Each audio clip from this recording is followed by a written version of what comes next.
오늘도 저희 마음을 소성케 하시고 또 주님 앞에 나올 믿음을 주시고 또 어려운 가운데서도 주님을 바라볼 수 있는 은혜를 주시니 감사합니다. 참 저희 자신을 바라보면 참 저희가 할 수 있는 것이 참으로 없는 깊이 무능력한 자인 것들을 발견하게 됩니다. 저희가 근심한다고 해서 참 머리카락 하나도 더하거나 덜할 수 없는 자들이요. 참 심지어는 우리가 원한다고 해서 잠을 얻거나 또 그것을 줄일 수도 없는 자들이요. 참 저희가 원한다고 해서 건강을 유지하거나 또 병을 이기거나 하는 그런 능력도 저희 안에는 없습니다. 사실 저희 마음 하나도 바꿀 수 있는 능력이 저희 안에는 없습니다. 그러한 사람이 인생을 계획한다고 해서 그 인생의 계획대로도 되어지는 것도 참으로 기적이라 할 것입니다. 하나님 참 살아가면서 오늘 하루 숨 쉬는 것조차도 하나님의 은혜와 능력인 것을 발견하게 됩니다. 아버지 하나님, 이러한 자로서 어찌 여호와 하나님을 의뢰하며 하나님만을 의지하면서 살아가지 않을 수 있겠습니까? 참으로 어찌 스스로 모든 것을 할 수 있는 것처럼 내가 계획하면 모든 것을 다 이룰 수 있는 자처럼 뽐내면서 참으로 교만하게 살아갈 수 있겠습니까? 오직 하나님의 은혜만을 바라볼 뿐입니다. 깊이 엎드려 하나님만을 의지할 뿐입니다. 아버지 하나님, 하나님께서 저희를 붙들어 주시옵소서. 저희의 마음을 붙들어 주시고 저희 인생을 붙들어 주시옵소서. 주님, 여러 가지 고난과 연단 속에서 저희를 참으로 그리스도를 닮아가는 사람으로 변화시켜 나가실 때 저희가 그 시험 중에 멸망하거나 넘어지지 않게 해주십시오. 저희 안에 믿음을 주셔서 견고하게 지켜주시고 여러 가지 연단과 시련 속에서 참 하나님을 끝까지 붙들고 나아갈 수 있도록 도와주십시오. 주님, 참으로 시험과 어려움이 계속될 때 저희가 낙망하기 쉽고 또 그것으로 인해서 무너지기 참 쉬운 연약한 자들입니다. 그러나 성령께서 우리를 붙들어 주시면 그 가운데서도 믿음을 잃지 않을 것이요 인내하고 견딜 수 있게 될 줄 믿습니다.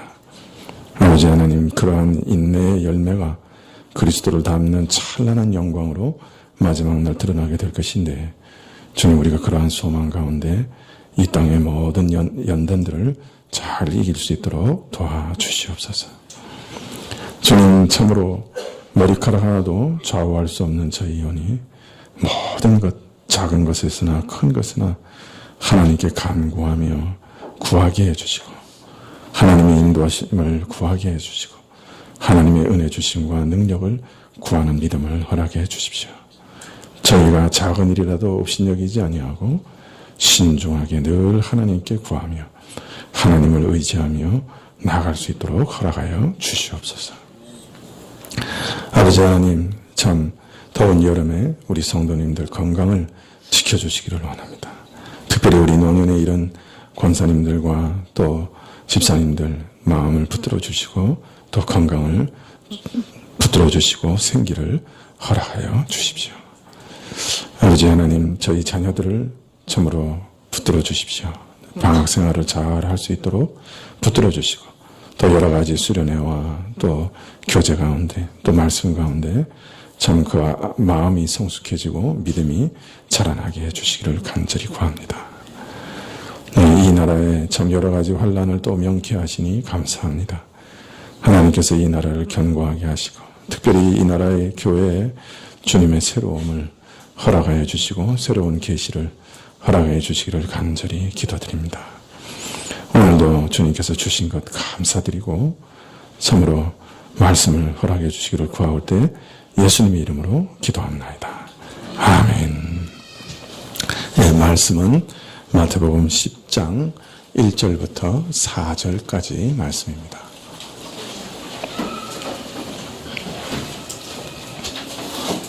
네, 마태복음 10장 1절부터 4절까지 말씀입니다.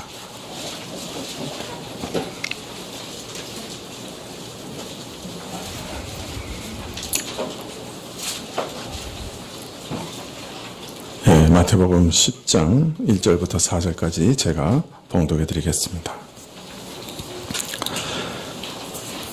예수께서 그 12 제자를 부르사 더러운 귀신을 쫓아내며 모든 병과 모든 약한 것을 고치는 권능을 주시니라. 12 사도의 이름은 이러하니 베드로라 하는 시몬을 비롯하여 그의 형제 안드레와 세베대의 아들 야고보와 그의 형제 요한, 빌립과 바돌로메, 도마와 세리, 마테, 알페오의 아들 세리 마테, 알페오의 아들 야고보와 타데오, 가나안인 시몬과 및 가룟 유다, 곧 예수를 판 자라.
네, 지난주에 설교한 말씀인데 이상하게 한 주 동안 계속해서 이 말씀이 떠나지 않았습니다. 무리를 보시고 민망히 여기시니 이는 저희가 목자 없는 양같이 고생하며 유리함이라. 예수님께서 참 그 백성들을 보실 때 목자 없는 양떼같이 고생하고 유리방한다. 참 예수님의 그 아픈 마음, 예수님께서 가지고 계신 그 크신 긍휼, 그런 것들을 이 말씀을 통해서 전달하시고 있다 하는 것을 알 수가 있습니다. 참 외적으로 가난하고 병들고 고통당하는 것, 이것도 참 불쌍한 일이죠. 그러나 영적 죽음의 그늘에 주저앉아 있으면서 자기 죄에 시달리고 육신의 질병뿐만 아니라 참 마음의 질병 때문에 참 악한 영들이 이끄는 대로 그 욕심과 소욕을 따라 참 온갖 탐심과 정욕으로 시달리는 참 그 영적인 가난함과 무지함, 연약함, 이 가운데서 참 고생하고 유리방황하는 그 백성들을 바라보면서 한없이 불쌍한 마음을 품고 계시고 마음 가장 깊은 곳에서 동정심을 가지고 오시는 그런 예수님의 마음을 이 구절에서 읽을 수가 있었습니다. 참 우리 인생을 바라보시면서 가장 불쌍히 여기시는 분은 우리 예수님이시다. 이 세상에서 우리 인생들을 가장 불쌍히 여기시는 분이 누구냐? 우리 예수님이시다. 그렇게 성경은 말씀하고 있지요. 참 그런데 이처럼 고생하는 양들을 놔두고 이스라엘의 목자들은 다 어디로 갔습니까? 목자들은 무엇을 하기에 양들이 이처럼 사방에 흩어져서 방황하게 됐습니까? 우리는 이 말씀에서 이스라엘의 목자들의 악함과 또 그들의 철저한 실패를 발견할 수가 있지요. 이 시기에 에스겔 선지자는 이스라엘 목자들의 그 악함을 이렇게 노래했습니다. 에스겔서 34장 2절에 인자야 너는 이스라엘 목자를 쳐서 예언하라. 그들 곧 목자들에게 예언하여 이르기를 주 여호와의 말씀에 자기만 먹이는 이스라엘의 목자들은 화 있을진저. 목자들이 양의 무리를 먹이는 것이 마땅하지 아니하냐. 너희가 살찐 양을 잡아 그 기름을 먹으며 그 털을 입되 양의 무리는 먹이지 아니하는도다. 너희가 그 연약한 자를 강하게 아니하며 병든 자를 고치지 아니하며 상한 자를 싸매어 주지 아니하며 쫓긴 자를 돌아오게 아니하며 잃어버린 자를 찾지 아니하고 다만 강포로 그것들을 다스렸도다. 이런 목자들의 강포로 인해 에스겔서 34장 5절에 보면 목자가 없으므로 그것들이 흩어지며 흩어졌어. 모든 들짐승의 밥이 되었도다. 내 양의 무리가 모든 산과 높은 맷뿌리마다 유리되었고 내 양의 무리가 온 지면에 흩어졌으되 찾고 찾는 자가 없었도다.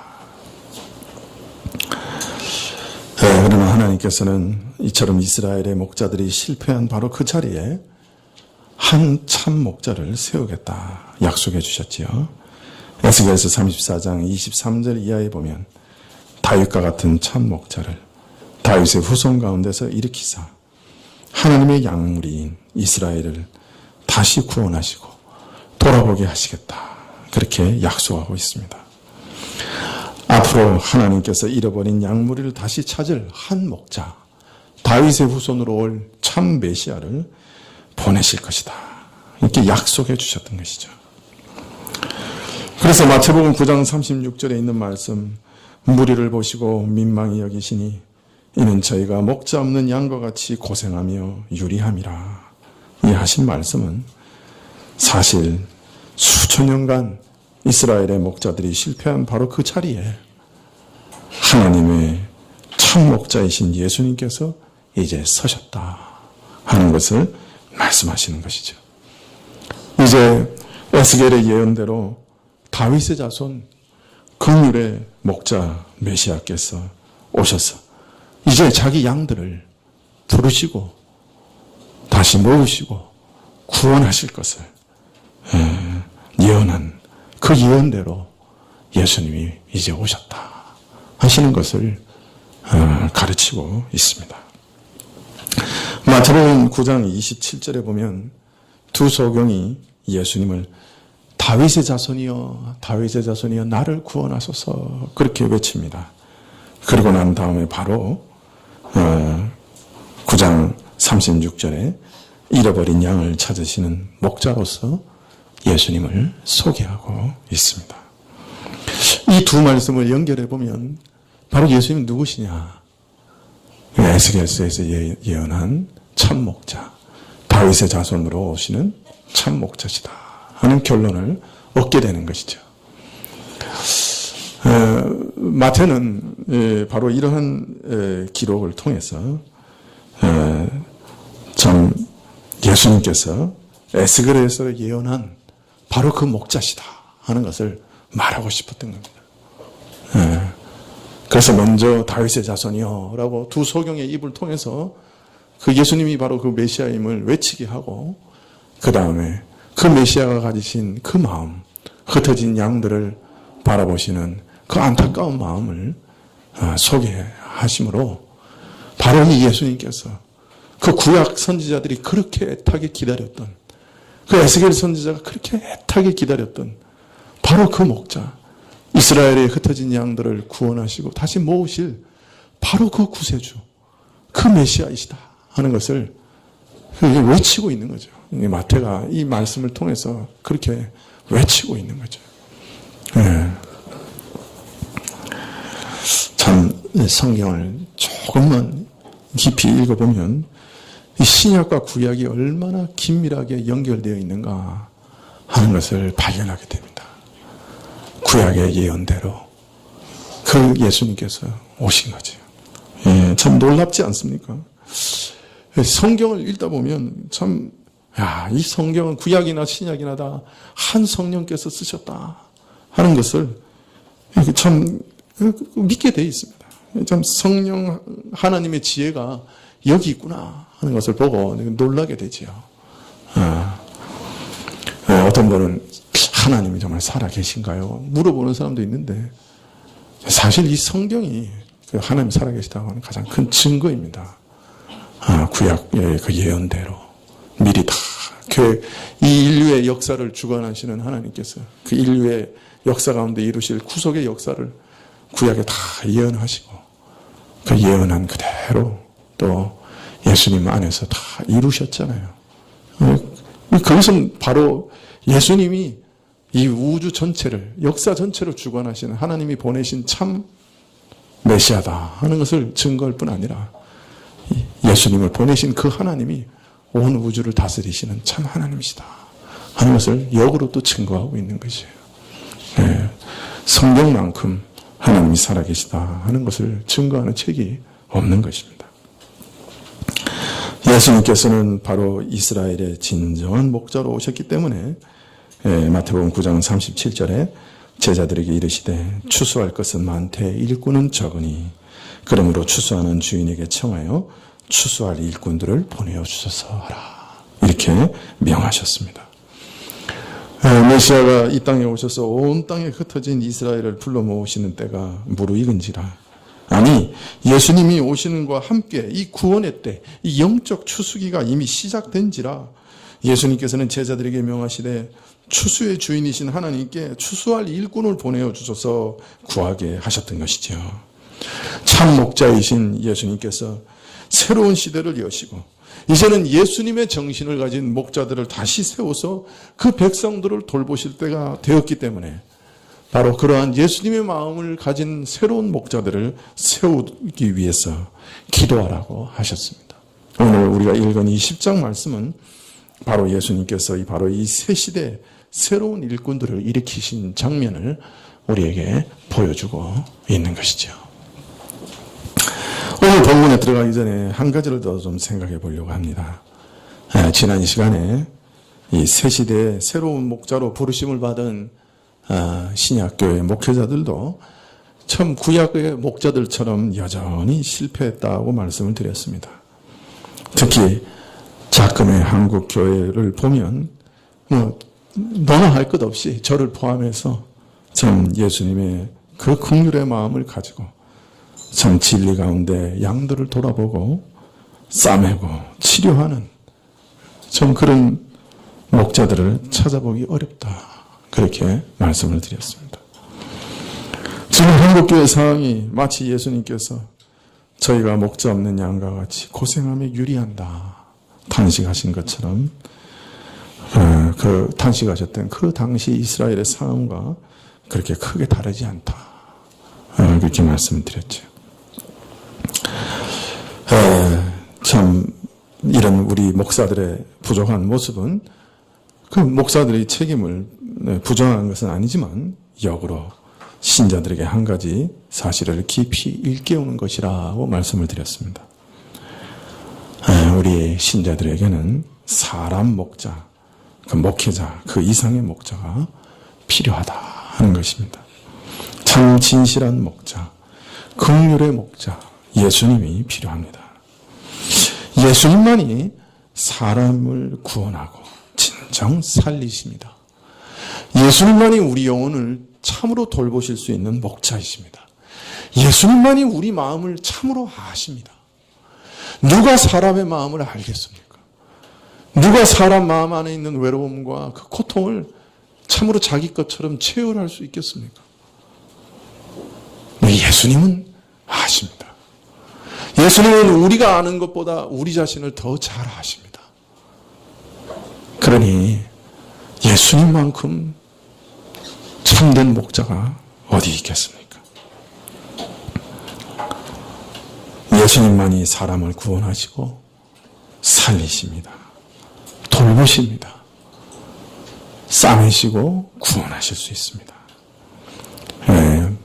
우리 목회자들의 지질한 모습은 바로 이것을 일깨우는, 역으로 일깨우는 것이다 라고 말할 수 있지요. 사실 사람 목자는 예수님께 가라고 신자들을 일깨우는 것 외에는 다른 것 할 수 없어요. 그러므로 주님의 양들은 자신의 참 목자이신 예수님을 항상 주목합니다. 예수님의 음성에 유의하고 예수님이 인도하시는 대로 그 양들은 따라갑니다. 요한복음 10장 3절 이하에 보면 목자와 양의 이런 관계를 비유해서 이렇게 말씀합니다. 문지기는 그를 위하여 문을 열고 양은 그 음성을 듣나니 그가 자기 양의 이름을 각각 불러 인도하여 내느니라. 자기 양을 다 내어놓은 후에 앞서가면 양들이 그 음성을 아는 고로 따라오되 타인의 음성은 알지 못하는 고로 타인을 따르지 아니하고 도리어 도망하느니라. 여러분은 예수님에 대해서 어떻게 반응하고 있습니까? 예수님의 음성을 잘 듣고 예수님, 우리 참 목자가 인도하시는 대로 잘 따라가고 있습니까? 시편, 오늘 읽어드린 시편 23편 1절처럼 여호와는 나의 목자시니 내가 부족함이 없으리로다. 그가 나를 푸른 초장에 누이시며 쉴만한 물가로 인도하시는도다. 내 영혼을 소생시키시고 자기 이름을 위하여 의의 길로 인도하시는도다. 여러분, 이런 여호와의 말, 은혜, 여호와 하나님이 우리를 이렇게 인도해 가시고 우리 영혼을 소생시키시는 이런 은혜를 우리 삶 속에서 지금도 체험하고 계십니까?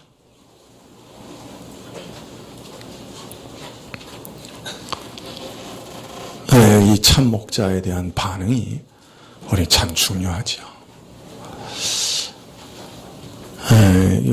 죄송합니다만 저희 아버님 얘기를 자꾸 해서 죄송합니다만 우리 아버님 이제 나중에 이렇게 간이 안 좋으셔서 이제 입원해 계실 때 이 간에서 이렇게 그 암모니아가 자꾸 생성되니까 이게 정신이 하나도 없어졌어요.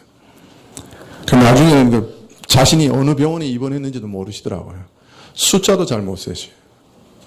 그런데 신기한 거는 시편 23편은 처음부터 끝까지 다 암송하시는 거예요. 그 정신이 하나도 없는 그 혼미한 속에도 시편 23편은 처음부터 끝까지 다 이렇게 암송을 하시는 거예요. 평생 시편을 암송해 오셨기 때문에 그 혼미한 가운데도 그 시편을 안 잊어버리시고 이렇게 암송을 하시더라고요. 여호와는 나의 목자시니 내가 부족함이 없으리로다. 그가 나를 푸른 초장에 누이시며 쉴 만한 물가로 인도하셨다.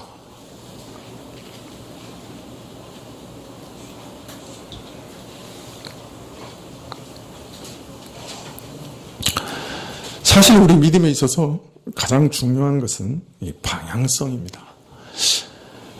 이 믿음은 어떤 면에서는 예수님을 바라보는 것이에요. 이게 방향성이 참 중요합니다. 예수님께서 구원 얻는 믿음에 대해서 니고데모에게 이렇게 설명을 하셨어요. 요한복음 3장 14절에 보면 모세가 광야에서 뱀을 든 것 같이 인자도 들려야 하리니 이는 저를 믿는 자마다 영생을 얻게 하려 하심이라. 모세가 광야에서 뱀을 든 것 같이. 이 말은 민수기에서 나오는 말인데요. 출애굽 당시에 이스라엘 백성들이 40년 동안 광야에서 유리방황하다가 거의 마지막 때가 됐습니다. 근데 가는 길이 너무 험하니까 하나님 앞에 나와서 막 원망하고 불평했어요. 너무 거친 길을 가니까 하나님을 원망하고 불평하니까 하나님께서 또 불뱀을 보내셔가지고 심판하셨죠. 사람들이 불뱀에 물려서 막 죽어 넘어갔습니다. 많은 사람들이 불뱀에 물려서 독이 점점 퍼져서 죽어가는 때 모세가 하나님께 나가서 간절하게 기도했죠. 그때 하나님께서 말씀하시기를 그 뱀의 형상대로 놋뱀을 만들어서 장대에 높이 달고 정말 그 장대에 달린 뱀을 보는 자마다 다 살리라.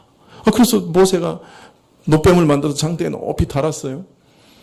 그걸 보는 순간에 그 뱀의 독으로 인해서 죽어가던 모든 사람들이 다 살아났습니다. 예수님께서 구원의 도리를 말씀하시기를 나도 바로 그 장대에 높이 달린 놋뱀처럼 십자가에 달려 죽을 것이다. 그러나 그것은 바로 죄의 독에 물려 죽어가는 그 모든 죄인을 구원하기 위해서 그렇게 달리시는 것이다. 예수님께서 내가 받아야 할 모든 죄의 심판을, 지옥에서 받아야 할 그 모든 무서운 심판을 지금 십자가에서 다 내 대신 받으셨구나 하는 것을 믿음의 눈으로 바라보는 사람은 다 구원을 얻을 것이다. 이게 믿음이에요. 이건 믿음이라고 그러는 거예요. 그래서 믿음은 예수님을, 내 대신 지옥의 심판을 받으신 예수님을 바라보는 걸 믿음이라고 하는 거예요. 그래서 나를 대신해서 죽으신 예수님을 바라보는 것이에요. 구원에 있어서 우리는 우리 자신을 바라보면 안 돼요. 심지어는 우리 믿음도 바라봐서는 안 돼요. 나를 위해 죽으신 예수님만 바라보는 것, 그것이 참된 믿음이에요. 최근에 뇌암에 걸리신 어떤 분을 제가 만났습니다. 그래서 물어봤어요. 구원의 확신이 있으십니까? 그럼 대답하기를 제가 한 40년 동안 예수님을 배반하지 않고 잘 믿었으니 예수님께서 저를 구원해 주시겠지요. 그래서 제가 말씀드렸어요. 그게 틀린 말은 아니지만 그런데 한 가지 문제가 있습니다. 방향이 문제입니다. 믿음은 항상 자신을 보지 않고 예수님을 바라보는 겁니다. 내가 40년을 믿어온 것을 내가 바라보지 않습니다. 만약 정직하게 우리 자신을 본다면 내가 40년 묵은 죄인이라는 것밖에 보이지 않을 겁니다. 우리가 하나님 앞에 설 때, 그 심판정에 설 때 내가 40년 동안 믿어온 것, 그것도 우리는 의지하지 않는 겁니다. 믿음은 자신을 바라보지 않습니다. 자기 자신의 믿음조차도 바라보지 않습니다. 오직 나를 위해 죽으신 예수님만 바라봅니다. 예수님의 공로만 바라봅니다. 그래서 믿음에 있어서 방향이 제일 중요합니다. 그렇게 답해드린 적이 있습니다. 여러분, 우리는 우리 자신의 믿음도 바라보지 않아요. 왜냐하면 잘못하면 그 공로가 돼버려요. 예. 우리는 예수님, 그분의 공로만 바라봅니다. 우리는 예수님을 믿음으로 바라보고 그래서 구원을 받습니다. 그렇기 때문에 그 이후에도 매일 예수님을 바라보는 연습을 하면서 사는 겁니다. 우리는 우리가 이 땅에 살아가면서 또 범죄하죠. 그 양심이 가책을 줍니다. 그때도 우리는 예수님 바라보는 연습을 하는 겁니다. 나를 대신하여 내 죄의 심판을 다 받으신 예수님을 우리는 바라봅니다. 그러면서 회개하는 거예요. 하나님 잘못했습니다. 회개합니다. 그러나 내가 내 죄를 위해 죽으신 예수님을 바라봅니다. 그분 내 이 죄도 예수님께서 다 처리하신 것을 내가 지금 믿음으로 바라봅니다. 그리고 또 평안을 얻는 것, 그리고 또 용서의 확신을 얻는 것이에요. 우리는 이 땅에 살아가면서도 매일매일 예수님을 바라봅니다. 또 삶 속에서도 우리는 매 순간 우리의 목자 되신 예수님을 바라보면서 살아갑니다. 무슨 일을 만나도 예수님을 바라봅니다. 예수님, 이런 문제를 어떻게 처리하면 좋을까요? 예수님, 제게 지혜를 주십시오. 저를 인도해 주십시오. 예수님, 어떻게 이 일을 처리하는 것이 예수님께서 기뻐하시는 일입니까? 우리는 매 순간 예수님을 바라보고 예수님께 질문합니다. 예수님의 음성을 따라가려고 합니다. 매일매일 예수님과 동행하고 예수님이 먼저 나아가시면서 우리를 그 푸른 초장으로 인도해 가시는데 우리가 그것을 날마다 따라가는 것이죠. 여러분, 그래서 매일 아침마다 예수님 바라보는 것 참 좋은 일입니다. 아침에 일어나서 제일 먼저 예수님 바라보고 예수님의 음성을 들으려고 하고 그분의 임재를 느끼면서 하루를 시작하는 것은 참 좋은 일입니다. 아침마다 문을 여시고 앞서가시면서 우리의 이름을 하나하나 부르시는 그 예수님의 음성을 듣고 이 푸른 초장으로 나가는 것, 그거 얼마나 좋습니까? 이거 매일 연습해야 되는 겁니다. 여러분, 그래서 우리 교회에서는 그 매일 성경을 만들어서 드리지 않습니까?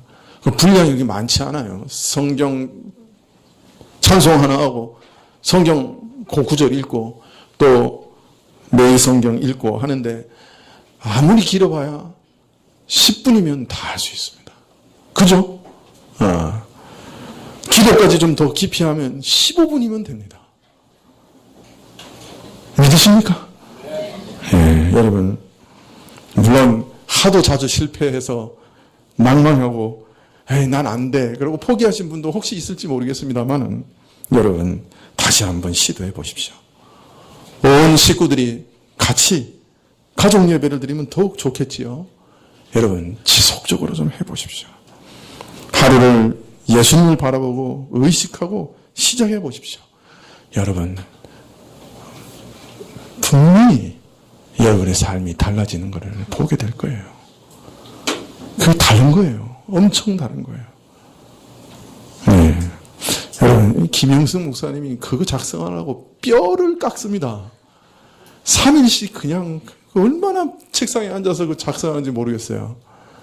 그거 안 보는 사람은 안 됩니다. 안 돼요. 그 사람의 노력도 그게 얼마나 많이 들어가는 건데요. 여러분, 실패하더라도 낭망하지 말고 다시 시도하십시오. 뭐 아침이 아니라도 좋습니다. 저녁이라도 좋습니다. 아니면 점심때라도 좋습니다. 시간을 정하시고 하루에 10분만이라도 이 예수님의 음성을 듣는 훈련을 해보십시오. 네. 또 수요 예배도 금요 기도회도 오후 예배도 이게 오십시오. 와서 들어야죠. 예수님의 음성을 들어야죠. 아니, 내가 예배 참석할 때마다 막 아까워 죽겠어요. 우리 김 목사님이 얼마나 설교를 잘하는데. 나중에 그냥 내가 다 설교를 맡길까, 그런 생각도. 예. 아니, 그런데 안 듣고 그냥 버리니, 예, 참 답답합니다. 예수님께서 아침마다 우리를 부르셔요. 우리 이름을 부르십니다. 목자시니까요. 그 음성을 들으러 나가시면 좋겠습니다. 오늘 읽어드린 마태복음 10장 1절에 보면 예수께서 그 12제자를 부르사 더러운 귀신을 쫓아내며 모든 병과 모든 약한 것을 고치시는 권능을 주셨다. 그렇게 말씀합니다. 여기서 12제자를 부르셨다 이렇게 말씀하고 있는데, 여기서 부르셨다는 말은 사명을 주시기 위해서 따로 이렇게 세우시는 것을 말합니다. 그러니까 어떤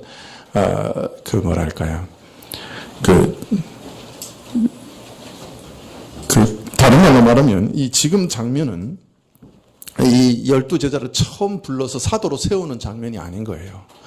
여기서는 사명을 주시기 위해서 지금 이제 파송하는 장면인 것이죠.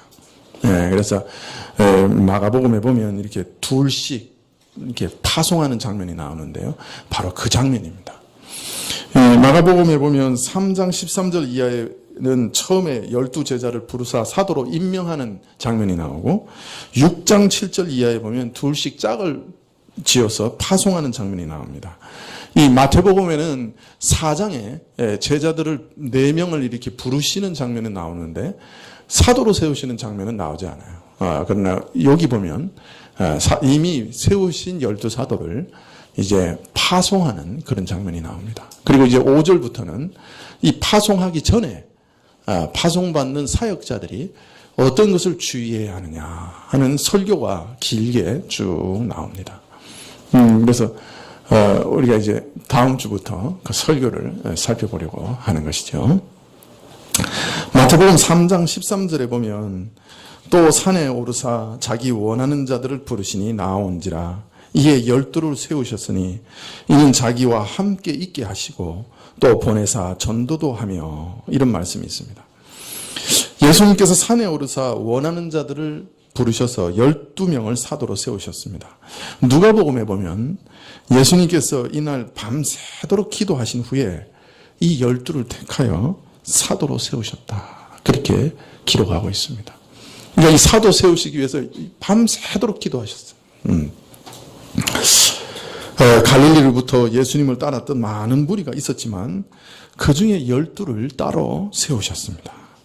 그 목적에 대해서 가장 먼저 예수님과 함께 있게 하시기 위해서, 그 다음에는 전도도 하게 하시기 위해서 저들을 택하셨다. 함께 있게 하기 위해서라고 말씀하시는 것은 무슨 뜻일까요? 예수님과 함께 있게 하기 위해서 저들을 택했다. 그렇게 말씀하시는데 그게 무슨 말씀일까요? 예수님 좀 외로우셔가지고 그냥 같이 밥 먹고 교제하고 그럴 만한 사람이 지금 필요하다, 그런 뜻인가요? 사도행전 1장 15절 이하에 보면 이 말씀이 무슨 뜻인가 하는 것을 말씀하고 있습니다. 사도행전 1장에 보면 가룟 유다가 배신한 다음에 베드로는 12사도 중에 한 자리가 골이 났기 때문에 한 사람을 선택해서 사도로 세워야 한다고 권고하고 있습니다. 그러면서 너희가 사도로 세울 사람을 추천해달라고 얘기하면서 조건을 얘기하는데요. 사도행전 1장 21절에 보면 이러므로 요한의 세례로부터 우리 가운데 올리워 가실 날까지 주 예수께서 우리 가운데 출입하실 때에 항상 우리와 함께 다니던 사람 중에 하나를 세워 우리로 더불어 예수의 부활하심을 증거할 사람이 되게 하여야 하리라. 무슨 말입니까? 사도의 조건은 예수께서 출입하시는 전 기간 동안 함께 행동했던 사람이어야 된다라고 조건을 얘기하고 있는 거죠. 요한의 세례로부터, 즉 예수님께서 공생애를 시작하신 그때부터 십자가에 죽으시고 부활 승천하사 만유의 왕이 되시기까지 그 전 과정을 다 목격한 사람이어야만 사도가 될 수 있다라고 조건을 제시합니다. 그 두 사람이 뽑히죠. 그 중에 한 사람을 뽑아서 사도로 세웁니다. 이런 조건을 요구하는 것은 다른 사도들과 함께 예수님의 부활의 증인이 되기 위해서, 즉 예수님의 증인이 되기 위해서 이런 조건이 필요하다고 베드로는 얘기했는데요. 이 말씀에 따라서 우리는 왜 예수님께서 제자들을 자기와 함께 있게 하려고 하셨는지 알 수가 있습니다. 왜 함께 있게 하신 거예요? 처음부터 끝까지 예수님의 삶과 말씀을 목격하게 하기 위해서, 목격자로 있게 하시기 위해서 함께 있게 하신 것이죠. 예수님이 공생애를 시작할 때부터 죽으시고 승천하시는 그날까지 예수님과 항상 함께 다니면서 예수님의 일하심과 행동과 말 모든 것을 다 알고 목격하고 그래서 증인이 되라고, 모든 말씀을 귀로 듣고 눈으로 본 목격자로서 복음을 증거하게 하시려고 이 사도들을 세우신 것이었습니다. 그렇기 때문에 이 사도들은 지금 있는 목회자들하고는 매우 다른 직분이죠. 이런 직분은 예수님 당시에 딱 한 번 있을 수밖에 없는 직분입니다. 왜? 예수님을 이 땅에서 목격해야 한다는 조건이 거기 들어있기 때문입니다. 그래서 사도 직분의 중요성에 대해서 고린도전서 12장 28절에 보면 교회에 여럿을 세우셨는데 먼저는 사도라고 얘기해서 교회에서 사도가 첫째 직분이다 하는 것을 말씀하고 있습니다. 에베소서 2장 20절에 보면 교회를 가리켜 그리스도를 머릿돌로 하여 사도들과 선지자들의 토대 위에 세워졌다 그렇게 말하고 있습니다. 말하자면 교회는 사도들이 계시받아 전한 그 복음 위에 세워졌다 하는 것을 말씀하고 있는 것입니다. 사도들이 이처럼 교회의 토대와 초석 같은 존재라고 하는 사실은 예수님께서 택하신 사도의 수를 통해서도 확인할 수가 있습니다. 왜 예수님께서 12를 택하셨을까요? 네, 그것은 바로 구약의 12지파, 12족장을 의식해서 12를 택하신 것입니다. 네, 그래서 나중에 계시록에 보면 그 교회 전체 그 장로들을 모아서 하나님 앞에서 찬양하는 장면에 보면 24장로가 나오죠. 그러니까 구약의 12장로, 신약의 12장로. 그래서 구약 이스라엘의 12지파의 족장과 비견되는 새 이스라엘의 기초로서 12를 뽑은 것입니다. 야곱의 아들 12아들이 구약 이스라엘의 조상이 되고 12지파의 조상이 되어 이스라엘을 형성한 것처럼 예수님께서는 12사도를 통해 새 이스라엘을 형성하시려고 하신 것이죠. 12사도로 하여금 초석과 같은 역할을 맡기셔서 이 공동체를 통해서 새로운 이스라엘을 건설하시려고 했던 것입니다. 자, 이 사도의 직분이 이처럼 중요하고 뜻깊은 직분이었기 때문에 이들을 선택하시기 전에 예수님께서 밤새워 기도하실 만하였다 할 수 있겠지요. 예수께서는 12제자를 부르사 더러운 귀신을 쫓아내며 모든 병과 모든 약한 것을 고치는 권능을 주셨다 이렇게 얘기하고 있습니다. 권세와 능력을 주어 파송하셨습니다. 왜 이런 권세를 주셨느냐? 그것은 그들에게 맡기신 일이 그들의 능력으로는 감당할 수 있는 일이 아니었고 오직 주께서 주시는 능력과 권세로만 감당할 수 있는 일이었기 때문에 주께서 권능을 주신 것이죠. 말하자면 어떤 의미에서 예수님께서 친히 자신의 능력과 권세로 예수님의 하시는 그 자신의 일을, 그가 이루시고자 하는 그 일을 사도들을 통해 다만 행하셨다라고 말할 수 있을 것입니다. 그러니까 사도들은 예수님의 대행자입니다. 예수님의 권능을 가지고 예수님의 일을 나가서 하는 사람들이 사도였던 것이죠. 그래서 나중에 마태복음 10장 40절에 보면 너희를 영접하는 자는 나를 영접하는 것이요 나를 영접하는 자는 나 보내신 이를 영접하는 것이다. 그렇게 얘기합니다. 그러니까 사도를 영접하면 예수님을 영접하는 것과 마찬가지다. 왜? 사도가 예수님의 일을 대행하는 자였기 때문에 그렇습니다. 지금 제자들은 자신의 일을 하는 게 아니라 예수님의 일을 하는 것이었습니다. 제자들의 맡은 권세는 예수님의 권세와 동질의 것이었습니다. 제자들이 맡은 권세가 그리스도로부터 위임받은 그리스도의 권세였기 때문에 사도들은 자신의 권세처럼 좌지우지할 수 없었습니다. 오직 주의 뜻을 따라 그 권세를 사용할 뿐이었죠. 내 마음대로 뭔가 권위를 휘두를 수가 없는 거죠. 이것은 현재 목회자들도 마찬가지입니다. 교회의 모든 직분자들도 마찬가지예요. 그럼 하나님 그리스도가 위임하여 주신 대리적인 권세입니다. 그렇기 때문에 모든 목회자는 예수님의 뜻에 절대적으로 순종해야 합니다. 절대적으로 순복해야 합니다. 교인들 위에 그것을 가지고 군림하고 권세를 휘두르는 것, 그거 큰 오해입니다. 그거 사실은 적그리스도의 일입니다. 많은 목회자들이 이 일이 얼마나 무서운 일인지 몰라요. 그래서 교회마다 예수님의 자리에 목사가 앉았다는 이상한 소리가 지금 들리잖아요.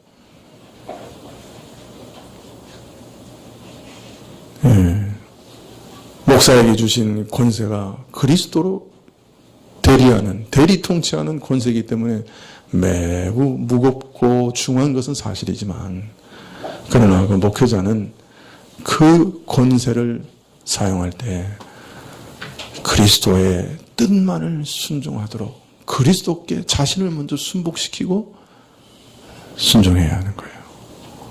그렇지 않고 자기 마음대로 자기 뜻대로 막 그 권세를 휘두르면 그 그리스도의 권세를 자기가 참칭하는 거예요. 빼앗는 거예요. 그게 얼마나 무서운 일이에요.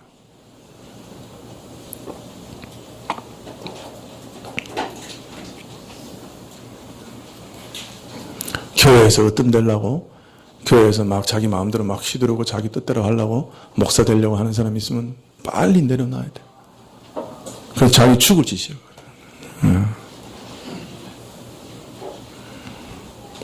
교인들도 죽이고 자기도 죽는 거예요.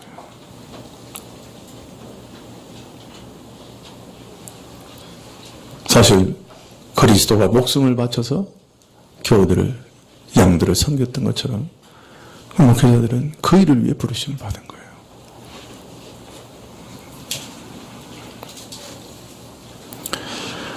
네, 10장 2절에 보면 12사도의 이름이 기록되어 있습니다. 베드로라 하는 시몬을 비롯하여 그의 형제 안드레와 세베대의 아들 야고보와 그의 형제 요한, 빌립과 바돌로메, 도마와 세리마테, 알페오의 아들 야고보와 다데오, 가나안인 시몬과 및 가룟 유다, 곧 예수를 판 자라.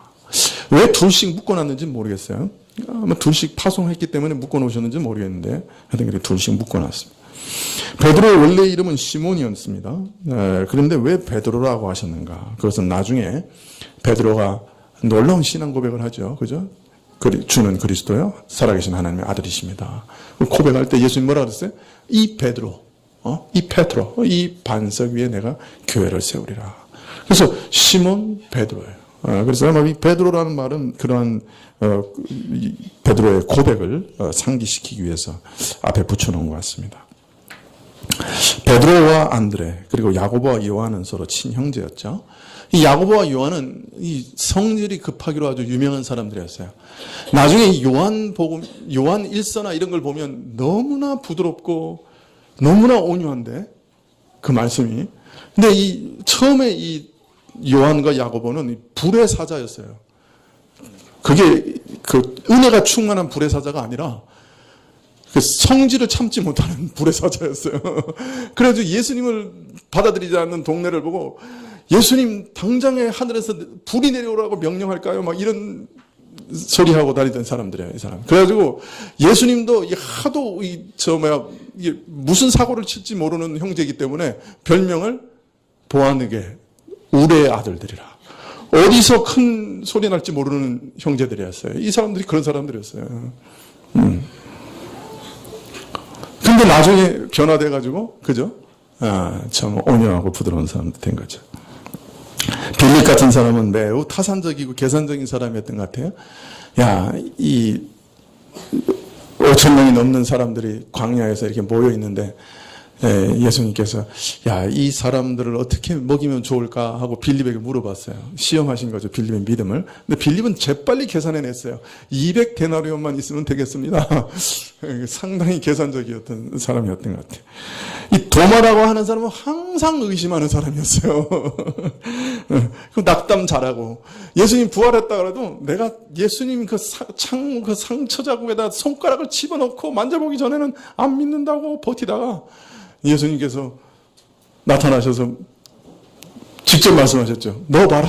손가락을 넣어봐라. 그럴 때야 비로소 나의 주 나의 하나님이시여 라고 항복한 사람이 도마죠. 네. 특별히 여기 보면 세리 마태 이렇게 적어놨어요. 마태가 자기 그 복음서에 자기 이름을 쓰면서 그 앞에다가 별명을 붙였는데 뭐라고? 세리라. 참 로마의 빌부터 살면서 온갖 착취당하면서 악당으로 살던 세리 마태. 참 죄인 중에 괴수. 자기 이름 앞에다가 그렇게 붙여놨어요. 세리 마태. 나중에 보면 이 가나안인 시몬 이렇게 돼 있는데 이 가나안이라는 말은 우리말 번역에는 가나안인 이렇게 돼 있는데요. 더 정확하게 번역하면 가나나인 나자가 하나 더 붙어야 돼요. 가나나인이라고 하네요. 이건 아마 열심당을 오늘 얘기하는 것 같아요. 그 당시에 이 로마에서 독립하려고 독립군 운동하던 사람이에요. 칼을 갖다 항상 품고 다니다가 그 로마에 빌붙어서 사는 이스라엘 고위직이나 그 로마 사람이 있으면 그냥 칼로 찌르고 가는 그런 그 열심당원이었던 거죠. 참 아이러니하죠. 그냥 로마에 빌붙어가지고 사람들 착취하던 세리와 로마에서 또 독립하려고 칼 들고 싸우던 사람하고 같이 예수님의 제자가 된 거예요.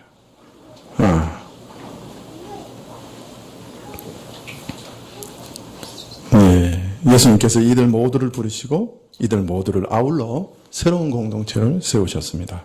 그리고 이들 모두를 끝까지 사랑하셨지요. 그리고 이 사랑을 외면한 자도 있었다라고 기록하고 있습니다.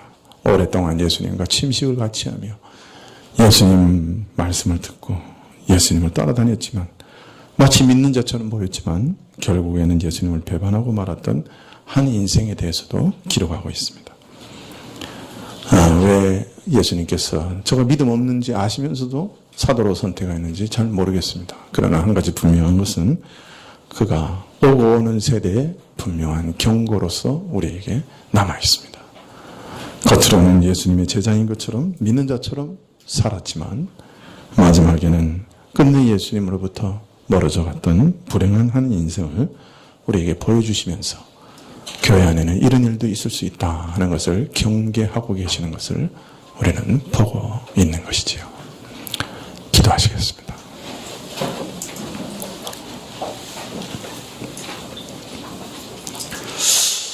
아버지 하나님, 우리 안이 어떤 성향을 가졌든지 어떤 성품을 가졌든지 이 사회에 어떤 지위를 가졌든지 우리는 다 그리스도의 양입니다. 주님, 우리가 한 목자로서 여기 오늘 모여 있고 우리가 그리스도의 이름으로 한 공동체를 이루고 있습니다. 이 안에 성령께서 임하시고 우리는 그리스도의 몸으로 지어져 갑니다. 주님, 이러한 일들 가운데 우리 심령을 붙잡아 주옵소서. 우리의 시선을 붙잡아 주옵소서. 우리가 항상 날마다 매 순간마다 그리스도를 바라보게 하여 주십시오. 이러한 믿음으로 늘 살다가 마지막에도 그리스도만 바라보고 그 나라의 문에 들어가게 하여 주옵소서. 참으로 가룟 유다처럼 겉만 돌다가 그리스도를 만나보지 못하는 어리석은 자가 한 사람도 없게 하여 주옵소서. 예수님의 이름으로 기도합나이다. 아멘. 예, 359장 찬송하시겠습니다. 359장.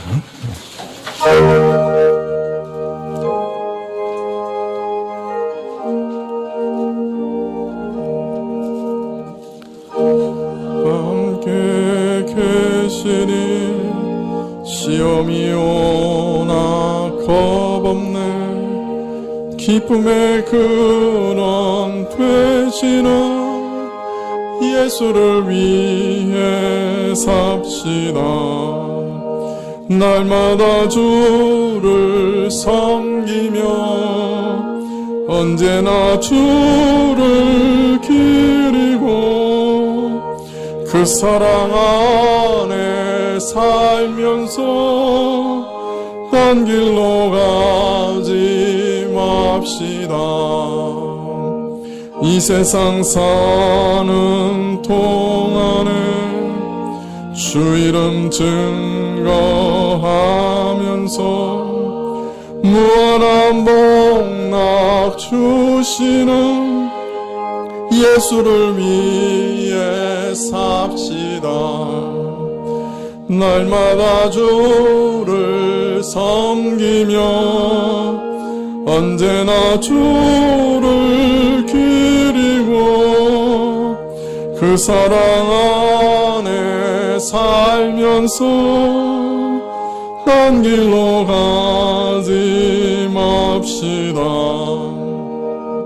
이 세상 친구 없어도 예수는 나의 친구니 불의한 일을 버리고 예수를 위해 삽시다.